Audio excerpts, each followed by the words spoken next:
Kali ini channel Matrik akan berbagi cara atau strategi biar sukses di SNMPTN 2021. Sebelumnya perlu kalian tahu bahwa SNMPTN merupakan seleksi nasional masuk perguruan tinggi negeri. Untuk dapat mengikuti SNMPTN tahun 2021, kita harus punya akun LTMPT. Cara buat akun sudah kita bahas di video yang sebelumnya. Selanjutnya, untuk ketentuan dan persyaratan SNMPTN di tahun 2021 adalah sebagai berikut. Untuk persyaratan sekolah ada 3 poin. Poin pertama terkait dengan NPSN. Jadi SMA, MA, atau SMK harus sudah memiliki NPSN. NPSN merupakan nomor pokok sekolah nasional. Kemudian yang kedua terkait dengan akreditasi sekolah. Untuk sekolah dengan akreditasi A dapat mendaftarkan 40% siswa terbaik di sekolahnya. Sedangkan untuk akreditasi B mendapatkan kuota 25% siswa terbaik. Dan yang akreditasi C mendapatkan kuota 5% dari siswa terbaik yang ada di sekolahnya. Untuk poin yang ketiga, sekolah harus mengisi PDSS. PDSS merupakan pangkalan data sekolah dan siswa. Di PDSS ini akan terlihat nilai perkembangan siswa dari semester 1 sampai semester ke-5. Selanjutnya untuk persyaratan peserta atau persyaratan siswa. Yang pertama, siswa SMA, MA maupun SMK harus berada di kelas terakhir atau kelas 12 pada tahun 2021 dan siswa tersebut memiliki prestasi yang unggul. Kemudian yang kedua, siswa memiliki prestasi akademik yang memenuhi persyaratan yang sudah ditentukan oleh masing-masing PTN. Kemudian yang ketiga, siswa memiliki NISN dan sudah terdaftar di PDSS. Untuk poin keempat, siswa harus memiliki nilai rapor dari semester 1 sampai semester 5 yang telah diisikan di PDSS. Untuk poin terakhir, ini khusus bagi peserta yang memiliki program studi di bidang seni dan olahraga, maka harus mengunggah portofolio sesuai bidangnya masing-masing. Selanjutnya, ketentuan pilihan program studi. Ketentuan yang pertama, setiap siswa dapat memilih 2 program studi dari 1 PTN atau 2 PTN. Jadi 2 program studi itu boleh di 1 PTN, boleh di 2 PTN. Kemudian ketentuan yang kedua, jika memilih 2 program studi, salah satunya harus berada di PTN yang berlokasi di provinsi yang sama dengan SMA, MA, atau SMK asalnya. Jika memilih 1 program studi, maka boleh memilih PTN yang berada di provinsi manapun. Jadi ketika kalian mau daftar di 2 program studi, maka yang satu harus di provinsi yang sama dengan SMA asal. Jika SMA-nya dari Jawa Timur, maka satu prodi yang dipilih itu harus berada di Jawa Timur. Kemudian poin yang ketiga, disarankan untuk tidak lintas minat atau lintas jurusan. Poin yang terakhir adalah disarankan tidak lintas minat atau lintas jurusan. Maksudnya kalau kalian dari jurusan IPA, maka pilihlah prodi-prodi yang ada di jurusan IPA. Sedangkan kalau kalian dari jurusan IPS, maka pilihlah prodi-prodi di jurusan IPS. Meskipun poin 3 ini bukan larangan, hanya saran, tetapi usahakan ketika nanti dalam memilih program studi, pilihlah program studi yang sesuai dengan jurusan atau minat di SMA kalian. Selanjutnya sedikit saya bahas tentang PDSS atau pangkalan data sekolah dan siswa. PDSS merupakan basis data yang berisi tentang rekam jejak kinerja sekolah dan nilai rapor siswa dari semester 1 sampai semester 5. PDSS hanya mengakomodasi kurikulum nasional 2006 sama 2013. Sekolah yang tidak menggunakan kurikulum nasional maka tidak dapat mendaftar di PDSS. Pengisian PDSS ini dilakukan oleh sekolah dan kebenaran datanya juga menjadi tanggung jawab sekolah. Selanjutnya kita bahas tentang ketentuan pemeringkatan siswa. Pemeringkatan siswa ini dilakukan oleh sekolah. Dasar yang digunakan dalam menentukan peringkat ini adalah nilai mata pelajaran dari semester 1 sampai semester 5.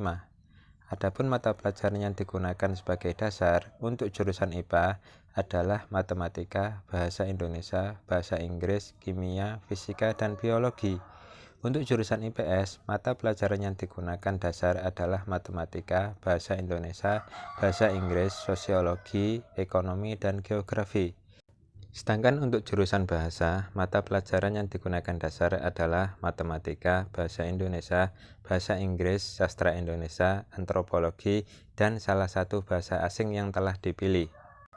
Untuk kalian yang dari siswa SMK, mata pelajaran yang digunakan adalah matematika, bahasa Indonesia, bahasa Inggris, dan kompetensi keahlian sesuai jurusan masing-masing. Kemudian jika terdapat beberapa siswa yang memiliki nilai yang sama, maka sekolah dapat menambahkan beberapa kriteria lain yang berupa prestasi akademik siswa. Jumlah siswa yang masuk dalam pemeringkatan disesuaikan dengan ketentuan pada kuota akreditasi sekolah, yakni untuk akreditasi A kuotanya 40%, akreditasi B 25%, dan akreditasi C 5% dari total siswa. Waktu pendaftaran SNMPTN tahun 2021 ini telah ditentukan oleh LTMPT, yaitu tanggal 15 sampai 24 Februari 2021. Ada waktu 10 hari untuk melakukan pendaftaran. Pilihlah waktu yang tepat dalam mendaftar. Jangan tergesa-gesa dan jangan menunggu di batas-batas akhir waktu pendaftaran. Perhatikan juga waktu penggunaan akses internet. Biasanya akses internet sangat mudah atau sangat lancar ketika waktu dini hari sampai pagi. Oke, sekarang saya bagi strategi biar sukses dalam SNMPTN tahun 2021. Strategi yang pertama yang harus kalian punya adalah yakin. Kalian harus yakin sama diri sendiri dan sama pilihan kalian. Jangan terpengaruh sama omongan orang lain yang bilang SNMPTN itu hadiah lah, SNMPTN itu kebetulan. Ya, jangan dihiraukan omongan orang lain. Kalian juga tak perlu kecewa atau hilang harapan ketika kalian berada di ranking yang bawah. Belum tentu yang ranking atas itu selalu keterima dan belum tentu yang ranking bawah itu akan tidak diterima. Bisa jadi yang ranking bawah keterima, yang ranking atas itu malah tidak keterima. Yang penting yakin aja dulu, yakin dengan apa yang sudah kalian pilih. Strategi yang kedua yang terkait dengan nilai rapor. Nilai rapor yang digunakan dasar dalam SNMPTN ini adalah nilai rapor dari semester 1 sampai semester 5. Usahakan nilai rapor tiap semester itu grafiknya semakin meningkat. Dan mapel yang digunakan sebagai dasar dalam SNMPTN ini hanya 6 mata pelajaran.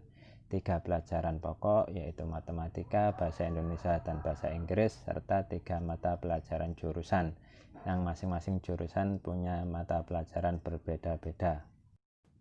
Strategi yang ketiga adalah sinkronisasi nilai. Maksudnya di sini kalian perlu menentukan seberapa besar peluang nilai kalian untuk masuk ke jurusan atau program studi yang kalian pilih. Untuk menentukan sinkronisasi nilai ini, kalian bisa juga berkonsultasi dengan guru BK yang ada di sekolah. Konsultasi dengan guru BK ini penting karena nanti kalian akan tahu apakah ada teman dari sekolah kalian yang akan memilih program studi dan kampus yang sama dengan yang akan kalian pilih, sehingga nanti guru BK dapat memberikan saran yang terbaik ketika terjadi masalah semacam hal tersebut. Strategi yang keempat adalah pilihan jurusan. Ini penting banget ya, jadi tolong diperhatikan. Jangan sampai nanti kalian lolos keterima SNMPTN, tapi program studi yang kalian pilih tidak sesuai dengan bakat dan minat kalian. Jadi tolong pertimbangkan dengan baik pilihan program studi yang akan kalian pilih. Apakah sudah sesuai dengan bakat atau minat kalian apa belum? Jika kalian masih bingung dengan bakat dan minat kalian, kalian bisa konsultasi dengan guru BK, orang tua, wali kelas, atau guru yang kalian percaya di sekolah kalian. Kalian juga dapat mengikuti tes bakat minat secara online. Sekarang sudah banyak tersedia tes online untuk mengetahui bakat dan minat kalian. Strategi yang kelima adalah alumni sekolah. Ini juga berpengaruh terhadap penerimaan SNMPTN. Jadi kalau alumni sekolah kalian sudah ada yang diterima di jurusan yang akan kalian pilih, ini akan memperbesar peluang kalian untuk diterima juga di jurusan tersebut. Apalagi alumni sekolah yang keterima di jurusan tersebut itu memiliki track record yang bagus. Untuk memperoleh info alumni ini, kalian bisa tanya ke guru BK, bisa juga kalian memanfaatkan jaringan alumni sekolah kalian. Jadi kalian tetap perlu menjalin hubungan baik dengan alumni sekolah untuk mendapatkan info-info terkait SNMPTN. Yang keenam adalah sertifikat. Sertifikat ini termasuk pendukung dalam penerimaan SNMPTN. Jadi kalau kalian punya sertifikat, masukkan saja. Bisa sertifikat prestasi, sertifikat organisasi, atau sertifikat lomba-lomba yang telah kalian ikuti. Asal jangan sertifikat tanah ya. Bagi kalian yang nggak punya sertifikat, jangan berkecil hati. Tetap aja semangat, karena tetap ada peluang untuk keterima di SNMPTN. Banyak kasus anak yang punya banyak sertifikat tapi nggak keterima, dan juga banyak kasus anak yang tidak punya sertifikat tapi keterima di SNMPTN. Yang terakhir, yang nomor 7, yaitu doa restu. Ini yang paling penting. Mintalah doa restu kepada orang tua, kepada orang terdekat, keluarga, guru, dan teman-teman. Jangan lupakan Tuhan dalam setiap usaha kita. Tetap perbanyak ibadah, berbuat amal kebaikan. Mudah-mudahan Tuhan akan melancarkan perjalanan kalian dalam menuju SNMPTN.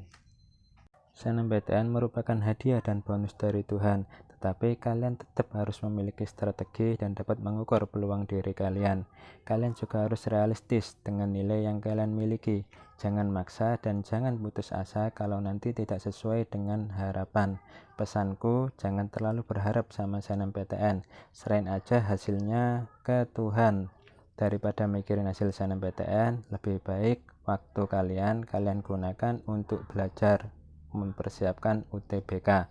Tetap semangat ya.